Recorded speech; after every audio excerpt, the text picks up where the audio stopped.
అప్పుల బాధలు వెంటాడుతున్నాయా? అయితే 6 జేవిఆర్ వారి జాతిరత్నాలు ధరించండి. హాయ్, వెల్కమ్ టు మనం టీవీ. నేను మీ మనోజ్. కరోనా మరణ మృదంగం మోగిస్తుంది జపాన్లో.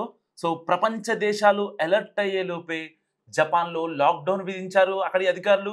అయితే ఇప్పటికే 7,000 పాజిటివ్ కేసులు రావడంతో ఏం చేయాలో అర్థం కాని పరిస్థితుల్లో ఇప్పుడు అక్కడ జపాన్ ప్రభుత్వం ఉంది. సో అందుకే లాక్డౌన్ విధించింది. స్కూల్స్ అన్నీ మూతపడ్డాయి. హాస్పిటల్స్ అన్నీ బెడ్ల కొరతతో చాలా ఇబ్బంది పడుతున్నారు అక్కడి ప్రజలు. సో ఇప్పటికే అక్కడ అధికారులు చాలా మందికి కోవిడ్ టెస్టులు చేస్తున్న పరిస్థితి. దాదాపుగా 1,00,000 మందికి, ఒక సెక్టార్లో ఉన్న 1,00,000 మందికి టెస్ట్ చేయగా 4,000 కేసులు బయటపడ్డాయి. అండ్ ఇంకొక సెక్టార్లో 2,00,000 మందికి టెస్టులు చేయగా 4,000 కేసులు, మరో 4,000 కేసులు బయటపడ్డాయి. సో రోజుకి రోజుకి కేసుల సంఖ్య పెరిగిపోతుంది. దీంతో ఏం చేయాలో పాలుపోని స్థితిలో ఒక రకంగా జపాన్ అక్కడ లాక్డౌన్ విధించిందని చెప్పుకోవాలి.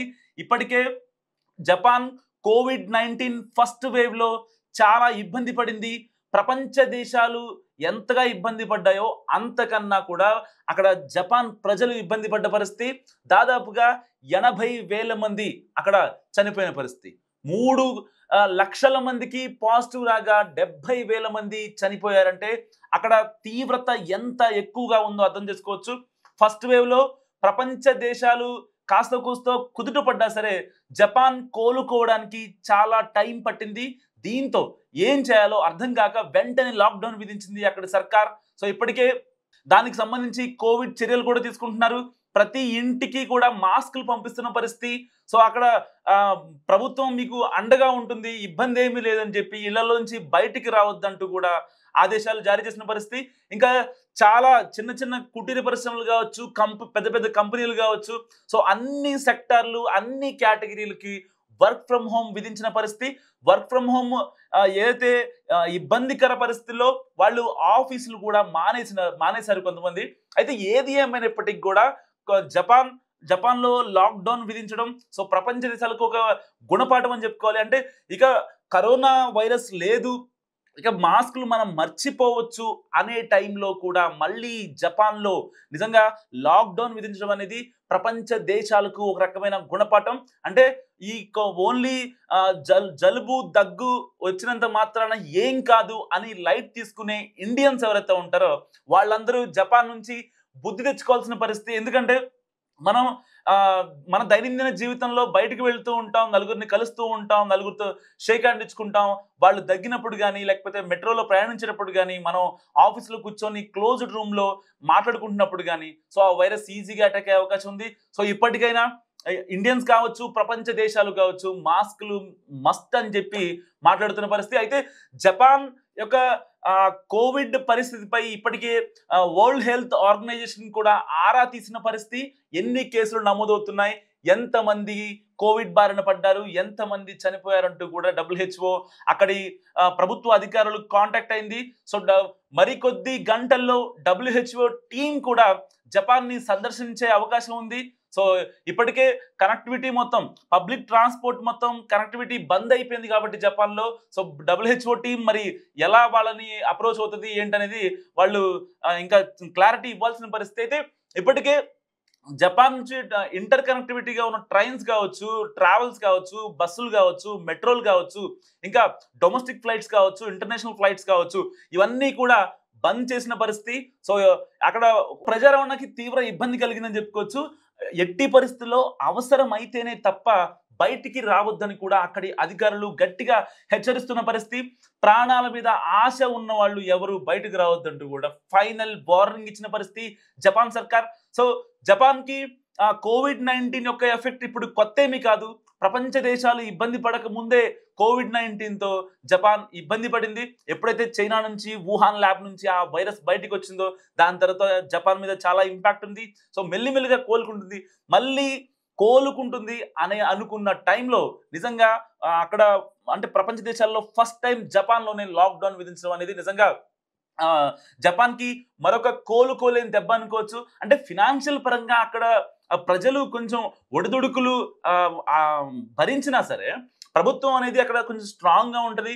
వాళ్ళ ఆర్థిక వ్యవస్థ, వాళ్ళ జీడిపి కొంచెం గట్టిగా ఉంటది కాబట్టి సో ప్రజలకి సంక్షేమం పరంగా కొన్ని అందించినా కూడా తప్పు లేనటువంటి పరిస్థితి. అండ్ అక్కడ ఆబ్వియస్ గా అక్కడ ప్రభుత్వం ప్రజలను చూసుకుంటుంది. అండ్ ఇప్పటికే వాళ్ళ ప్రతి ఇంటికి కూడా అక్కడ శానిటరీ సిబ్బందితో సహా వాళ్ళకి కావాల్సిన మాస్కులు కావచ్చు, శానిటైజర్లు కావచ్చు, వాళ్ళకి కావాల్సిన కోవిడ్ కిట్లు కావచ్చు, ఏదైతే ఎక్కువగా రెడ్ జోన్ విధించిన కొన్ని ప్రావిన్స్లు ఉన్నాయో ఆ ప్రావిన్స్లోంచి కనీసం ఇంట్లో నుంచి చీమ కూడా బయటికి రాకుండా అధికారులు ఎప్పటికప్పుడు పర్యవేక్షిస్తున్న పరిస్థితి.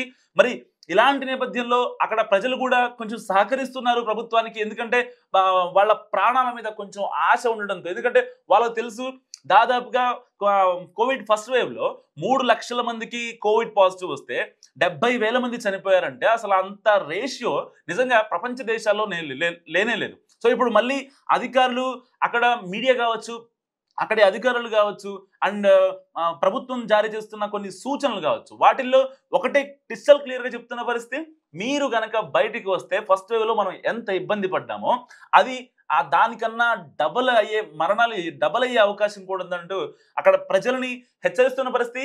వాళ్ళల్లో ఒక చైతన్యం కలిగిస్తున్నారు, బయటికి రావాలంటే భయపడాలి అన్నట్టుగా. ఎందుకంటే ఇప్పటికే చాలా మందికి కోవిడ్ పాజిటివ్ టెస్టులు వచ్చిన వారిలో కనీసం కోవిడ్ సిమ్టమ్స్ కూడా కనిపించిన పరిస్థితి. కనీసం దగ్గు, జలుబు ఇలాంటివి ఏమీ లేకుండా వాళ్ళకి పాజిటివ్ వస్తున్న పరిస్థితి. సో మరణాల గురించి ఇప్పటి వరకు అప్డేట్ లేకపోయినా సరే, ఎట్టి పరిస్థితుల్లో ఈ కొత్త తరహా కోవిడ్ వైరస్ చాలా ప్రమాదం అంటూ కూడా అక్కడి అధికారులు హెచ్చరిస్తున్నారు అక్కడ ప్రజల్ని. అంతేకాకుండా టోక్యో, కగ్నిషియా, ఇంకా అక్కడ మెయిన్ సిటీస్ మొత్తం స్తంభించిపోయాయి. సో ఎటువంటి కార్యకలాపాలు కూడా జరగట్లేదు. ఒక్కటే మాత్రమే, అది ఒక రకంగా మెడికల్ ఎమర్జెన్సీ అనుకోవచ్చు అక్కడ. సో అక్కడికి సంబంధించి కోవిడ్ యొక్క ఏదైతే మందులు ఉంటాయో దానికి సంబంధించిన ఇంజెక్షన్స్ కావచ్చు, లేకపోతే టాబ్లెట్స్ కావచ్చు, రాకుండా వాడే టాబ్లెట్స్ లైక్ డోలో కావచ్చు, కొన్ని అక్కడ వాళ్ళు వాడే టాబ్లెట్స్ ఏవైతే ఉంటాయో దానికి సంబంధించి కూడా WHO ఏ టాబ్లెట్స్ యూజ్ చేయాలంటూ కూడా WHO అక్కడి జపాన్ ప్రభుత్వానికి ఎప్పటికప్పుడు సూచిస్తున్న పరిస్థితి. మెడిసిన్స్ పరంగా అక్కడ ఏమన్నా రిక్వైర్మెంట్ ఉందా, సో లేకపోతే ఇంకెంతమందికి అంటే ఓన్లీ 10 days లోనే 7,000 మంది పాజిటివ్ వచ్చిందంటే మరో 10 days లో ఎంతమందికి కోవిడ్ పాజిటివ్ వస్తుందో కూడా అర్థం కాని పరిస్థితి. నిజంగా జపాన్ లో ఒక రకంగా తల్లడిల్లిపోతుంది జపాన్. ఎందుకంటే ఈ కేసులు గనక కంటిన్యూ అయితే సో మరణాల శాతం కూడా విపరీతంగా పెరిగే అవకాశం ఉంది. ప్రపంచ దేశాలకు ఒక రకంగా గుణపాఠం అని చెప్పుకోవచ్చు నిజంగా జపాన్ యొక్క పరిస్థితి. ఎందుకంటే కోవిడ్ ఫస్ట్ వేవ్ లో జపాన్ చాలా ఇబ్బంది పడింది. సో మళ్ళీ ఆ ఇబ్బందికర పరిస్థితులు వస్తే ఆ ఇంపాక్ట్ ప్రపంచ దేశాల మీద పడుతుందేమో అని కూడా అక్కడి అధికారులు కొంచెం ఇబ్బంది పడుతున్న పరిస్థితి. అందుకనే ప్రజలను ఎప్పటికప్పుడు వార్నింగ్ ఇస్తున్నారు, బయటికి రావాలంటే భయపడేలా చేస్తున్నారు. ఎందుకంటే బయటికి తిరగడం వల్ల ఈ సోషల్ యాక్టివిటీ పెరగడంతో పబ్లిక్ ప్లేసుల్లో జనాలు గుమికూడడంతోనే ఈ 7,000 కేసులు వచ్చాయంటూ కూడా అధికారులు మాట్లాడుతున్న పరిస్థితి. మరి ఇలాంటి నేపథ్యంలో ప్రజలు ఎవరు కూడా బయటికి రావద్దు, ఇళ్లలోనే ఉండండి. మీకు కావాల్సిన నిత్యావసర వస్తువులు కావచ్చు, మీకు కావాల్సిన ఏదైతే మెడికల్ పరంగా ఎమర్జెన్సీస్ ఉన్నాయో అవన్నీ కూడా మేము ఒక ఇంటికే పంపిస్తాము. అండ్ ఒక టోల్ ఫ్రీ నెంబర్ కూడా అక్కడ ఏర్పాటు చేసిన పరిస్థితి. వాళ్ళని ఇబ్బంది లేకుండా సో వాళ్ళకి ఏం కావాలో అవన్నీ ఇంటికే తెప్పిస్తున్న పరిస్థితి. సో జపాన్ దేశంలో కరోనా ఎఫెక్ట్ గురించి మీరేమనుకుంటున్నారు? నాకు మస్ట్గా కామెంట్ చేయండి. చూస్తూనే ఉండండి మనం టీవీ.